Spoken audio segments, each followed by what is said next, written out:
পাগলা দাশু। আমাদের স্কুলের যত ছাত্র, তাহাদের মধ্যে এমন কেহই ছিল না যে পাগলা দাশুকে না চিনে। যে লোক আর কাহাকেও জানে না, সেও সকলের আগে পাগলা দাশুকে চিনিয়া ফেলে। সেবার এক নতুন দারোয়ান আসিল, একেবারে আনকোরা পাড়া গেঁয়ে লোক। কিন্তু প্রথম যখন সে পাগলা দাশুর নাম শুনিল, তখনই আন্দাজে ঠিক করিয়া লইল যে এই ব্যক্তিই পাগলা দাশু। কারণ মুখের চেহারায়, কথাবার্তায়, চাল চলনে বোঝা যাইত যে তার মাথায় একটু ছিট আছে। তার চোখ দুটি গোল গোল, কান দুটি অনাবশ্যক রকমের বড়, মাথায় এক বস্তা ঝাঁকড়া চুল। চেহারাটা দেখিলেই মনে হয় ক্ষীণদেহ খর্বকায়, মুন্ড তাহে ভারী, যশোরের কই যেন নরমূর্তিধারী। সে যখন তাড়াতাড়ি চলে অথবা ব্যস্ত হইয়া কথা বলে, তখন তাহার হাত পা ছোঁড়ার ভঙ্গি দেখিয়া হঠাৎ কেন জানি চিংড়ি মাছের কথা মনে পড়ে। সে যে বোকা ছিল তাহা নয়, অঙ্ক কষিবার সময়, বিশেষত লম্বা লম্বা গুণ ভাগের বেলায় তার আশ্চর্য মাথা খুলিত।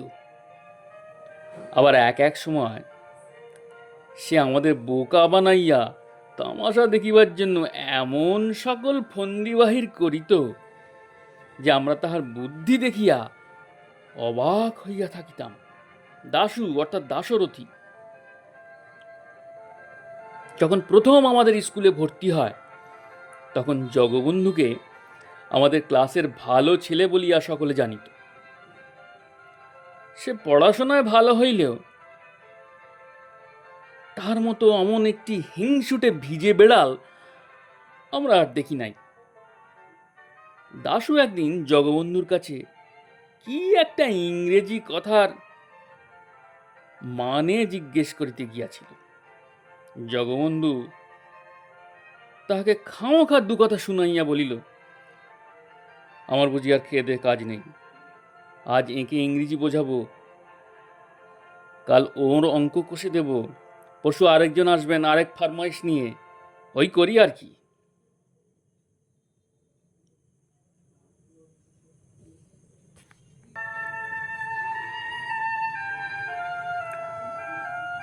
দাশু সাংঘাতিক চটিয়া বলিল,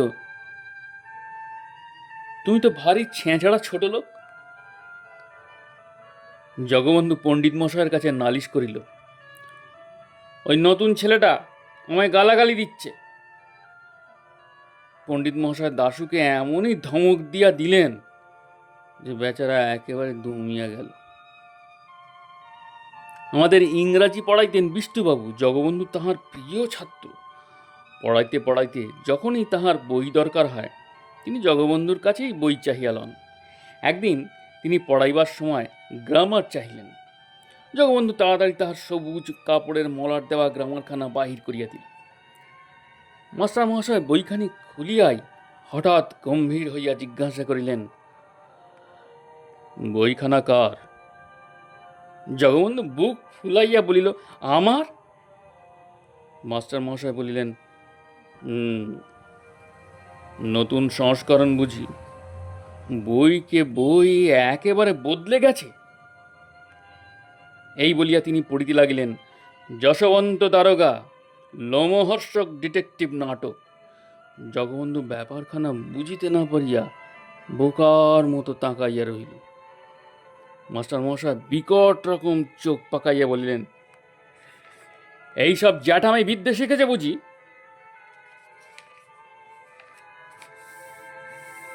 জগবন্ধু আমতা আমতা করিয়া কি যেন বলিতে যাইতেছিল, কিন্তু মাস্টার মশাই এক ধমক দিয়া বলিলেন, থাক থাক, আর ভালো মানুষই দেখিয়ে কাজ নেই, ঢের হয়েছে। লজ্জায় অপমানে জগবন্ধু দুই কান লাল হইয়া উঠিল। আমরা সকলেই তাহাতে বেশ খুশি হইলাম।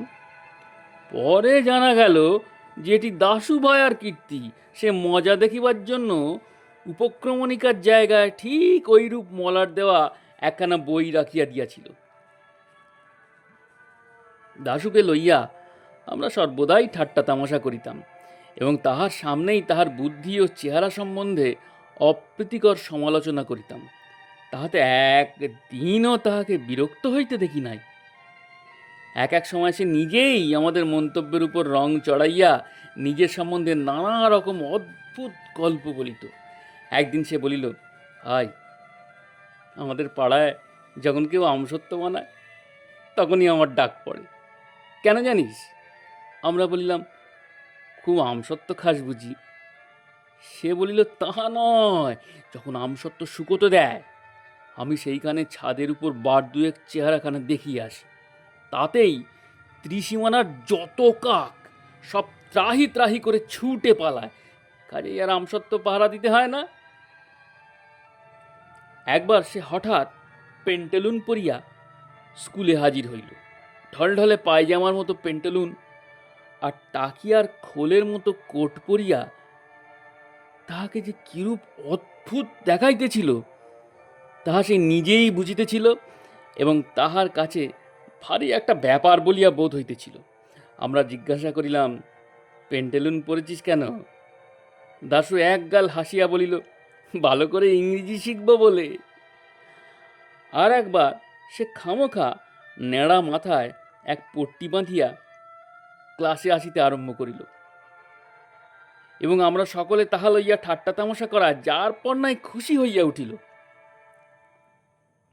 দাশু আদপেই গান গাইতে পারে না, তাহার যে তাল জ্ঞান বা সুর জ্ঞান একেবারে নাই একথা সে বেশ জানে। তবু সেবার ইন্সপেক্টর সাহেব যখন স্কুল দেখিতে আসেন তখন আমাদের খুশি করিবার জন্য চিৎকার করিয়া গান শুনাইয়াছিল। আমরা কেহ ওরূপ করিলে সেদিন রীতিমতো শাস্তি পাইতাম, কিন্তু দাশু পাগলা বলিয়া তার কোনো শাস্তি হইল না। একবার ছুটির পরে দাশু অদ্ভুত এক বাক্স বগলে লইয়া ক্লাসে হাজির হইল। মাস্টারমশাই জিজ্ঞাসা করিলেন, কে দাশু, ও বাক্সের মধ্যে কি এনেছ? দাশু বলিল, আগে আমার জিনিসপত্র। জিনিসপত্রটা কিরূপ হইতে পারে এই লইয়া আমাদের বেশ একটা তর্ক হইয়া গেল। দাশুর সঙ্গে বই, খাতা, পেন্সিল, ছুরি সবই তো আছে, তবে আবার জিনিসপত্র কি বাপু? দাশুকে জিজ্ঞাসা করিলাম। সে সোজাসুজি কোনো উত্তর না দিয়া বাক্সটিকে আঁকড়াইয়া ধরিল এবং বলিল, খবরদার, আমার বাক্স, তোমরা কেউ ঘেঁটো না। তাহার পর চাবি দিয়া বাক্সটাকে একটুখানি ফাঁক করিয়া সে তাহার ভিতর দিয়া কি যেন দেখিয়া লইল এবং ঠিক আছে বলিয়া গম্ভীরভাবে মাথা নাড়িয়া বিড়বিড় করিয়া হিসাব করিতে লাগিল। আমি একটুখানি দেখিবার জন্য উঁকি মারিতে গিয়াছিলাম, অমনি পাগলা মহা ব্যস্ত হইয়া তাড়াতাড়ি চাবি ঘুরাইয়া বাক্স বন্ধ করিয়া ফেলিল। ক্রমে আমাদের মধ্যে তুমুল আলোচনা আরম্ভ হইল। কেহ বলিল, ওটা ওর টিফিনের বাক্স, ওর মধ্যে খাবার আছে। কিন্তু একদিন ওর টিফিনের সময় তাহাকে বাক্স খুলিয়া কিছু খাইতে দেখিলাম না। কেহ বলিল, ওটা বোধহয় ওর মানি ব্যাগ, ওর মধ্যে টাকা পয়সা আছে, তাই ও সর্বদা কাছে কাছে রাখতে চায়। আর একজন বলিল, টাকা পয়সার জন্য অত বড় বাক্স কেন? ও কি স্কুলে মহাজনী কারবার খুলবে নাকি? একদিন টিফিনের সময় দাশু হঠাৎ ব্যস্ত হইয়া বাক্সের চাবিটা আমার কাছে রাখিয়া গেল আর বলিল, ওটা এখন তোমার কাছে রাখো, দেখো হারায় না যেন, আর আমার আসতে যদি একটু দেরি হয় তবে তোমরা ক্লাসে যাওয়ার আগে ওটা দারোয়ানের কাছে দিও। এই বলিয়া সে বাক্সটি দারোয়ানের জিম্মায় রাখিয়া বাহির হইয়া গেল। তখন আমাদের উৎসাহ দেখে কে, এতদিনের সুবিধা পাওয়া গিয়াছে, এখন দারোয়ানটা একটু তফাৎ গেলেই হয়। খানিক বাদে দারোয়ান তাহার রুটি পাকাইবার লোহার উনানটি ধরাইয়া কতগুলি বাসনপত্র লইয়া কলতলার দিকে গেল। আমরা এই সুযোগের অপেক্ষায় ছিলাম। দারোয়ান আড়াল হওয়া মাত্র আমরা 5-7 জনে তাহার ঘরের কাছে সেই বাক্সের উপর ঝুঁকিয়া পড়িলাম। তারপর আমি চাবি দিয়া বাক্স খুলিয়া দেখি বাক্সের মধ্যে বেশ ভারী একটা কাগজের পোঁটলা ন্যাকড়ার ফালি দিয়া খুব করিয়া জড়ানো। তাড়াতাড়ি পোঁটলার প্যাঁচ খুলিয়া দেখা গেল তাহার মধ্যে একখানা কাগজের বাক্স।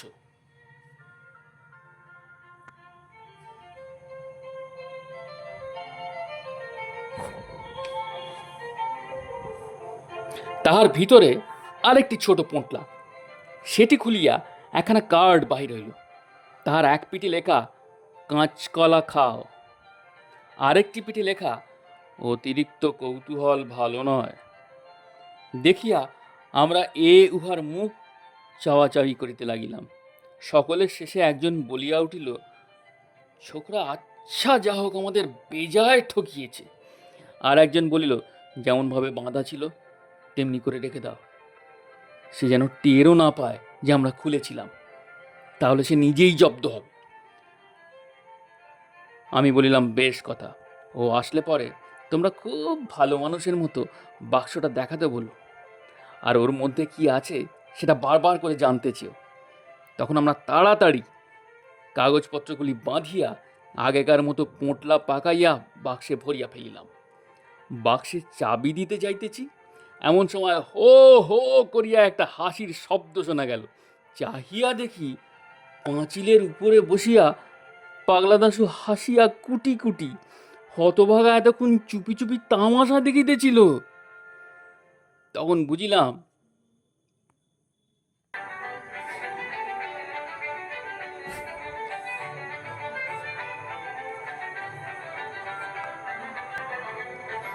আমার কাছে চাবি দেওয়া, দারোয়ানের কাছে বাক্স রাখা, টিফিনের সময় বাহিরে যাওয়ার ভান করা, এ সমস্ত তাহার শয়তানি। খামোখা আমাদের আহাম্মক বানাইবার জন্যই সে মিছামিছি কয়দিন ধরিয়া ক্রমাগত একটা বাক্স বহিয়া বেড়াইয়াছে। সাধে কি বলি পাগলা দাশু,